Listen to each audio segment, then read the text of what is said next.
Hello and welcome to another official HyperSpin tutorial with the AV Archivist. Today we'll launch HyperHQ for the first time and learn about some of our main HyperSpin settings. If you've been following along with the series, you'll have already placed a link to HyperHQ in your taskbar. If not, you can find the HyperHQ executable at the root of your HyperSpin directory. Open it now. For clarity, we'll go through this setting by setting, tab by tab for the main settings.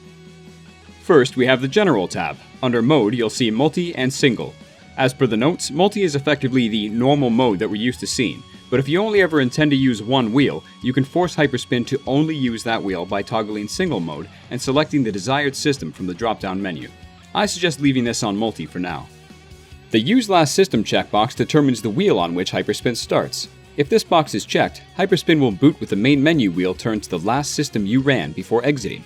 If you turn this option off, HyperSpin will boot to the first system in your main menu XML every time. This is entirely a personal choice. Next we have the Screen tab. Here we can set our windowed resolution or toggle full screen. Pretty much everyone is going to want full screen enabled, but it's important to remember that HyperSpin was originally designed with arcade cabinets in mind. Most modern displays are widescreen. Common aspect ratios include 16:9 or 16:10. The default artwork and themes that came with your HyperSpin setup are 4:3.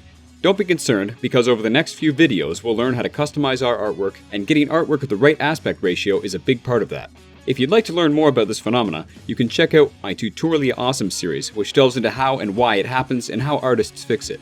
In the meantime, I encourage everyone to turn full screen on. The Scan Lines option is an advanced feature that allows us to simulate the way a retro arcade cabinet or CRT display would look while running HyperSpin on an LED display. As a personal preference, I choose to leave mine toggled off. If you'd like to experiment with this capability, you can click the folder icon and select a scanline image from the default HyperSpin Media Frontend Images Scanlines folder, then adjust the levels to taste. Next we find the Optimizer tab. Like it says in the notes, the more things you turn off here, the faster HyperSpin will run. Modern gaming systems should have no problem whatsoever running HyperSpin at max spec, and these options do have a pronounced effect on HyperSpin's aesthetics. If you ever have an older system that's struggling to run HyperSpin at full speed, dial these options back a bit until you're satisfied. I like to set app quality to best, CPU priority to normal, and have everything toggled on except for interstitial backgrounds and themes wait for special. Interstitial backgrounds are the temporary 4:3 backgrounds that appear momentarily during transitions. Having them on or off is entirely a personal preference. I just prefer to have them off using a widescreen display.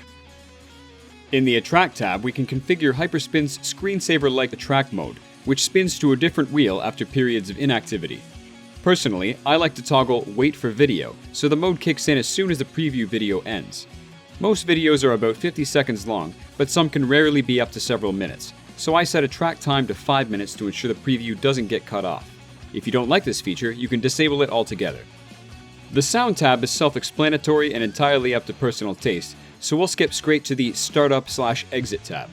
Here you can toggle your intro video on or off, make the intro skippable, adjust how you exit HyperSpin, and determine what HyperSpin does on exit. One option not discussed in the notes is the Shutdown toggle. This will make your computer go through a clean shutdown when you exit HyperSpin, which is useful if your intent is to completely hide your UI at all times. Most users will be best served with the settings you see here. In this tab, you can also tell HyperSpin to launch other programs when you start or exit it. These, along with the Tools tab, are other more advanced capabilities that are especially handy if you're building a cabinet, but we'll leave these settings alone for now. You should now be comfortable with optimizing your primary HyperSpin settings with HyperHQ. I encourage users to experiment with their settings to find ones they enjoy the most. I hope you found this tutorial informative and helpful. In the next video, we'll learn how to customize HyperSpin's core front-end media, including intro videos, menu sounds, and UI art. Thanks for watching, and have a great day.